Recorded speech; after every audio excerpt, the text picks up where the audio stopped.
Wolfpack, what is going on? It's your boy, the Wolf of Roto Street. RotoStreetJournal.com, we breed and feed you fantasy wolves. Here with a quick but massive 2025 rankings update. Was away for the week, no service, no Wi-Fi. Thought it was the quiet of the offseason. Bam, Rashee Rice, Quinshon Judkins, Najee Harris with the eye injury. There is so much to dive into, so I am going to just quickly pull up my rankings. We'll go through the running backs and wide receivers. Those are the most impacted positions, and talk about who has moved up, down, why, and get you your fantasy news you need to know as quickly as possible. So starting with running back, you can see one of the biggest movers here is Omarion Hampton, all the way up to running back 13. You've probably heard at this point the Najee Harris news. He gets an injury to his eye due to a firework. I don't know how you can be paid millions of dollars and jeopardize that with fireworks, but that's not what we're here to discuss. The fantasy fallout is all that matters. And Hampton, the door is now wide open for this guy, the freak athlete, a 99 percentile relative athletic score, insane size, speed, terror, 3-down skill set. He was going to take over the Chargers backfield at some point this year. The only risk to his profile was how long is this going to take? Is it going to be a mid-season acquisition? Well, at this point, now heading into camp with Najee on the NFI list, the door's wide open for Hampton to take this job from day one and never look back. The upside is massive. PFF's number 10 ranked line, a top 10 scoring offense with a very stable quarterback who is plenty known to dink and dunk when needed to his running backs. I absolutely love this move for Hampton. I am obsessed with this guy, going right now in the late third in best ball, up already in almost a full round, and well worth it. As you can see in redraft, I have him just below Kyren Williams. Although if you wanted to bump him up ahead of him, especially in best ball, where you want a little more excitement, I could totally see that right ahead of Breece Hall for me here. I think Hampton could destroy. And if these reports keep getting more and more positive, it wouldn't surprise me if Hampton's suddenly approaching round 2 by the end of the summer. So a massive riser. And just to show you how far, I think Najee is pretty much useless at this point. Running back 48, a great handcuff, don't get me wrong. Again, all those factors, the top 10 line, the overall offense, run-heavy scheme from Greg Roman, those are all still in play for Najee Harris, but he, to me, is looking far more like a strict backup rather than the 1A to start the year that slowly seeds it over. I don't see any real value to Najee Harris. You can see him ranked here right at running back 48 alongside Tank Bigsby, Rachaad White, these running back 2s that are in good situations, but I don't consider Najee anything more than a handcuff at this point. Let me know if you think I am insane in the comments, or if you're catching this live with me right now. That is the first big backfield news. If you enjoy anything you hear at any point, guys, the thumbs up button is so greatly appreciated. The other massive backfield story we have to cover is the Browns backfield. And as you can see, Quinshon Judkins has fallen at least 7 spots in my rankings. But full disclosure, I would actually rather have Tracy. I'd probably rather have Mason. I love Dobbins this year. I don't know that I can touch Quinshon Judkins, at least right now. And even if ever, one, you got just a karma factor. You don't want a guy like this on your roster. The news, of course, being he has been accused of domestic battery, and there's a very disturbing police report that goes along with that. So that, coupled with the fact that he still hasn't signed with the Browns now, in light of this news, are in no rush to sign him. They want to see this legal situation play out. To me, Judkins has quickly become a do not draft. The upside was certainly very high. A wide open backfield. Stefanski's returning to that nice zone blocking scheme that has churned out monsters. It was Nick Chubb's an absolute animal, don't get me wrong. But that backfield, the setup, the line, the scheme always was so helpful for Nick Chubb as well. Looked like a great spot for Quinshon Judkins, another one of those monsters, 240 pounds, running like a 4.45, insane size, speed. They called him a bell cow. So definitely from a fantasy perspective, a lot of upside. Could be getting ripped off the table. Was definitely, especially with Joe Flacco potentially stabilizing this offense, and if he gets taken over, it means one of the rookies is impressing. I thought it was wheels up for Quinshon Judkins, but of course now we might not even see him play this year. Even if he does ultimately sign the contract, there's rumblings he could end up on the commissioner exempt list. The flip side of that, of course, is that we've seen these domestic battery go no further than Alvin Kamara just a couple seasons ago. It takes the full year sometimes for all of the impact to fully be felt. We're just seeing Rashee Rice, who we're going to talk about in a sec. I know he was injured last year, but we are seeing the process sometimes drag very slowly. So you could be getting all those upside things we just talked about for Quinshon Judkins at a now significantly reduced price. He's falling, I saw, as far as the hundreds or so in best ball drafts as a result of this. I still didn't want to sniff him there. I'd rather have J.K. Dobbins even as the RB2, likely to R.J. Harvey. We might not get a single game. There's a wide range of outcomes from every single game playable, which is probably the most likely outcome, as messed up as that is, to, of course, missing the entire season. So I want nothing to do with that. I'd even take Scatterbo, maybe even Bashal Tootin. Of course, this will update if we get news Judkins is going to be, the case is kicked down the can. He's going to play all the games. We'll update if so. But as of right now, no, not a big fan at all. And then Dylan Sampson, of course, the big riser in light of that news. Next to one of our big followers we'll talk about momentarily, Jajaun Blue. But Sampson, a guy I loved coming out. The only thing I didn't love, it was the fact that he landed right alongside Quinshon Judkins, who was labeled the bell cow upon being drafted. But he's been working, Sampson, with the running backs, with the wide receivers, has a true three-down skill set. He's another guy with that breakaway speed, 90th percentile there. And so I love Dylan Sampson. He could certainly, in this one cut-and-go scheme, as Judkins kind of withers off, it is not signed, I could totally see a situation where Dylan Sampson takes this backfield over, of course, Jerome Ford, who has played very, very well in past years. I'm going to keep bumping him up. He gets a nice rise as well. Someone I wasn't even sniffing, didn't even think about, to now being firmly on the radar. In fact, I'd imagine he opens the season the starter. If I had to bet today, I don't know that we see Judkins to start the year. I wonder if there's a suspension, commissioner's list, whatever it might be. I do think they'd turn the keys to their trusted Jerome Ford first, who had some monster games, especially with Flacco at the helm just 2 seasons ago. And so I do think Ford, ton of upside here for him as well, going right now in the 175 to 180 range in early best ball. Not really early. We're in the heart of the best ball season. I can't keep saying early. So yeah, Jerome Ford, though, somebody I am now adding pretty heavily in that round 15, 16 range, especially in like zero running back build. But I do think Sampson, far and away, the more exciting option. He rises to running back 43 into that, not really a flex, but a high-end bench option along the Tajay Spearses, the Ray Davises, that type of play as well. That wraps up the vast majority of the running back backfield news, but you do see here a big down arrow for Jajaun Blue, who's fallen 5 spots, my most heavily rostered guy so far through about 300 best ball drafts. I had Jajaun Blue in a little bit more than half of those drafts.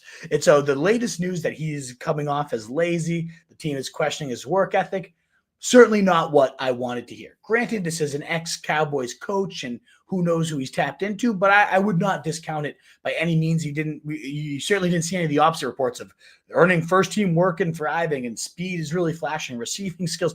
There's a number of reports that could come out and still could come out in training camp. We instead get the one that he's lazy, that they're questioning his work ethic. And, of course, one of my favorite scouts, Dane Brugler, he said one of the biggest question marks with Jajaun Blue was his maturity. He's a young running back, and there were some concerns about how quickly he was going to pick things up. Granted, again, he went to every single OTA. There were some reports during those OTAs that he was thriving, looking like the most explosive guy out of the backfield. Not hard to do when you're running against Miles Sanders and Javonte Williams. So I'm not turning the light off. I'm not saying Jajaun Blue is in do not draft territory. But whereas I was hammering him in just about every single draft I did, I'm going to pump the brakes. I am going to take a bit more Miles Sanders. You can see he rose 16 spots from not even thinking about him really to now, hey, maybe this guy ends up being something. He's earning first-team work. He's motivated. He gets to face his former team twice a year in the Eagles as well. So Miles Sanders definitely vaults up the rankings. You'd think Javonte Williams should have a big up arrow as well, but ultimately he's going way too expensive. He's the one, even with this news on Jajaun Blue, going in the 130s. I just don't buy it. He has had one of the worst efficiency metrics for back-to-back years. I love the guy coming in, but since suffering that brutal injury, he has never been the same. And so I can't, in good conscience, just shun this guy shooting up the ranks, because I do think Miles Sanders, who goes 70 picks later, is just about as good of a threat. They're both earning first-team work, and I still think when push comes to shove, when everything is settled in training camp, Jajaun Blue is going to make a far bigger impact and take this thing over. And so that is all of the major running back news I have. The Browns, the Cowboys, the Chargers. Should mention that all of these rankings will be up at rotostreetjournal.com. Always free. Very proud to have ranked number 2 in Fantasy Pros' multi-year accuracy competition. Was number 6 for 2024 last year. So things are going really well. Want to keep the good times rolling, and staying on top of all this stuff is how you do it. We'll move now to the wide receiver position. Not quite as much news as the running back position, but we did have notes on Rashee Rice, Jajaun Jennings, Jordan Addison, Mike Williams, Travis Hunter, some stuff to break down. Rashee Rice, of course, being the biggest news, kind of coming out of nowhere. You can see right here, falls all the way to wide receiver 22, 9 spots. I had this guy right in my fringe second, third round turn. Was hammering in best ball when he was a round 3 pick. Have been cooling off lately as he crept into round 2, and then ultimately was in mid round 2. That's where I hit the brakes. I want Bowers. Give me Jonathan Taylor. And thankfully, that kept my bags from being too inflated, because Rashee Rice, according to Adam Schefter, is very likely to face a multi-game suspension with his hearing now done. Now, granted, there's other reports saying that it's premature to conclude this with certainty, and that outcome is not close to final at all. And so whether it's multi-game suspension, there is the option that he gets nothing, and then you get him, going 2 rounds later suddenly than what he was. Wide range of outcomes, but it does seem likely. I always follow Schefter. He seems to be the safest bet, and him saying he's likely to receive a multi-game suspension. How could you not react to that news? Now, if it ends up being 4-ish games, I'll probably be hammering him at that discount. Already we're seeing, I got him at 59 in a best ball draft earlier today, going in the 45 or so range, and many others that I've seen. I like that. Anytime you can get him in round 4, especially if this ends up being only a 4-game suspension. We're talking about a guy that looked like the Amon-Ra St. Brown layup roll guy for Pat Mahomes, creatively getting that ball just constantly. I believe he topped 10 targets in all 3 of the first games that he was healthy. Was a top 24 receiver in all 3 of those as well. Guy was looking great. He was in my top 10 rest of season big board upon the injury. And so there's still a ton of upside. And if you only have to miss the games where there's still no bye weeks, you have the depth, the heart of the season still there, then yeah, I think you got it out with Rashee Rice. And certainly if he keeps falling to round 4, I'm going to buy. Once you get into that 6 to 8 or more games, that's when he would have to take a really serious fall.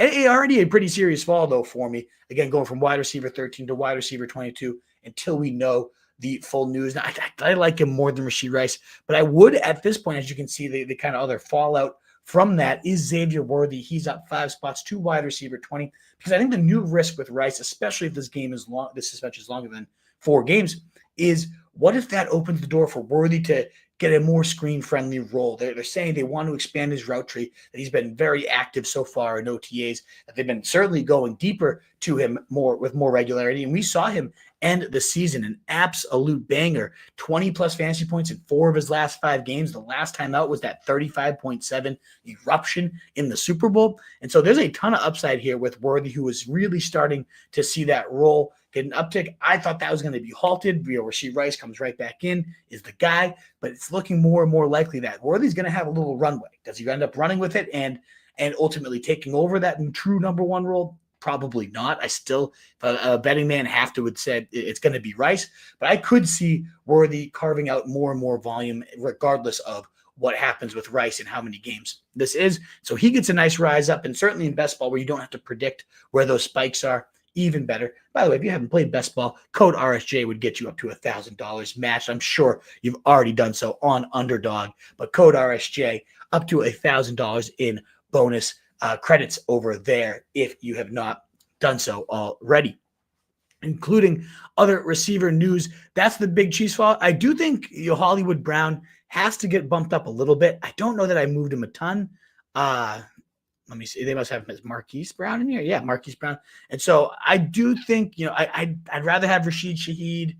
I'd probably, though, would take Brown over Kyle Williams in redraft at least. Yeah, I did bump him up a few spots here in some of those, the Marvin Mimses, the Luther Birds, these blow-up potential candidates in best ball. Certainly much higher on some of these guys as well.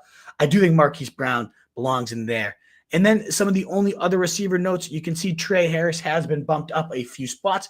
He really only had so much room to rise. I am super high on this guy, but he's right alongside the Michael Pittmans, the Igbukas, the Jaden Higgins. I just had Harris pass.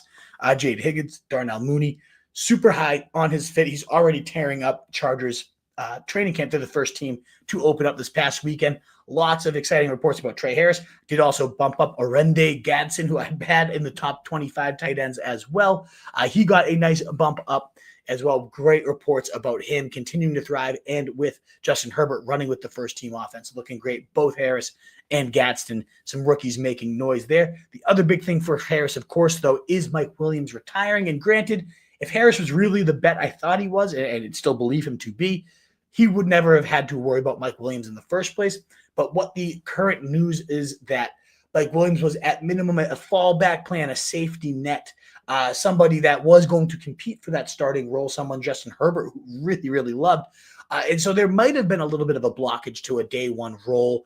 I still don't think so. There might have been a little bit, hey, if Tre Harris has a fumble, now we go to Mike Williams, we send a message. That option's no longer there. They've already said Quinton Johnston. They don't expect to play that X spot either.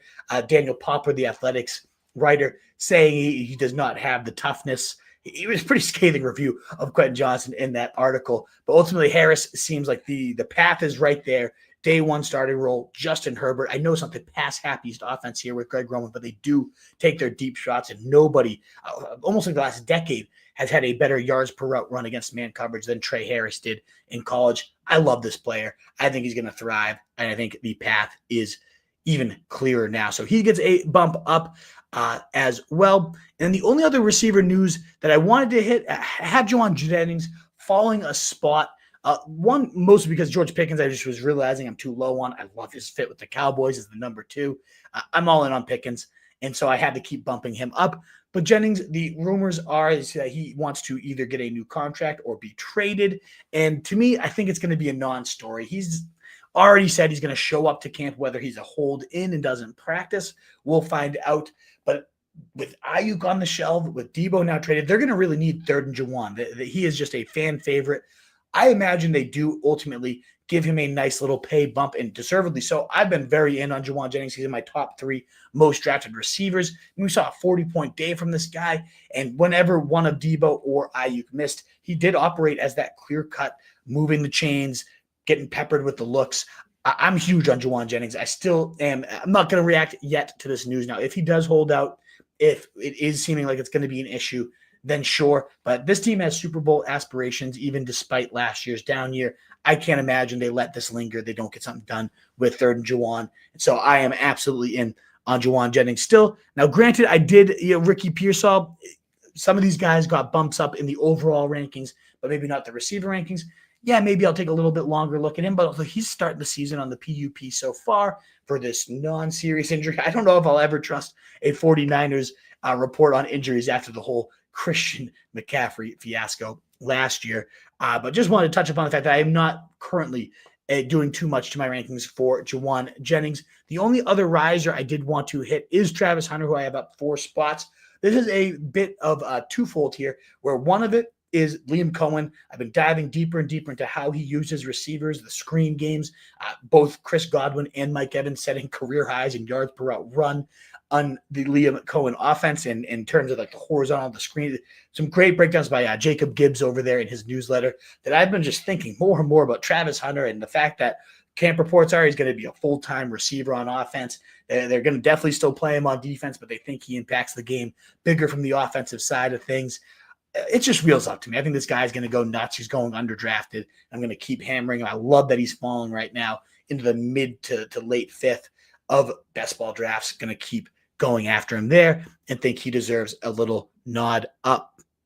The other receiver note is Stephon Diggs did not open the camp on the PUP. He seems to be a full go, and so he could continue to steadily climb as we watch those camp practices and see how he is looking. I am going to definitely go out to some of those camp practices myself, and I will report back how it is going. At tight end, the only nuggets, I hinted at one of them, was Orendae Gadsden is looking good. He's ultimately connecting with the first team, playing with Justin Herbert, making big play after big play. I'm on record calling him the sleeper tight end of the year. So I'm going to keep him rising. I did want to mention Elijah Arroyo because Noah Fant was just released as head of this stream. We anticipated that. It saves the team $8 million. It is kind of no brainer was going to happen, but now that it has officially happened, the path is even clearer for Arroyo, who Kubiak, their offensive coordinator, has called like a true X wide receiver one type of athlete, type of route runner. And so I'm very excited to see how he gets involved even in this run heavy scheme. Alrighty, folks, that covers up just about every big major ranking impact that I can think of. I was pretty crazy to come home from Maine a week with no Wi-Fi, no service. You think it's like the dead of the off season, and boom, you got all these news and notes. I guess George Kittle I should touch upon too. Guy I've been hammering time and time out. If something did happen to Jennings, he goes up even further, would join Brock Bowers and McBride as worthy second-round picks, in my opinion. These will now be published and live over at rotostreetjournal.com. I am working on the draft guide as well, so if you enjoyed these thoughts, it's the one thing I do put behind a paywall. I sell to you guys. I update it all summer. Ton of work goes into it, but time and time again, people say it's their favorite tool they find all offseason. They love the takes, and it helps them win their leagues. And so I'm flattered. I'm humbled by it. I guess last year, again, the number 2 in multi-year accuracy. I'm doing something right over here. And so if you want to support a teacher, a new dad trying to chase these dreams, please do consider getting that draft guide once that is up again at rotostreetjournal.com. Thanks again for coming in to this update. We'll be going live in the morning, nearly every morning soon. I just got to get that guide done. But until then, in a world full of fancy sheep, guys, be the wolf. Later.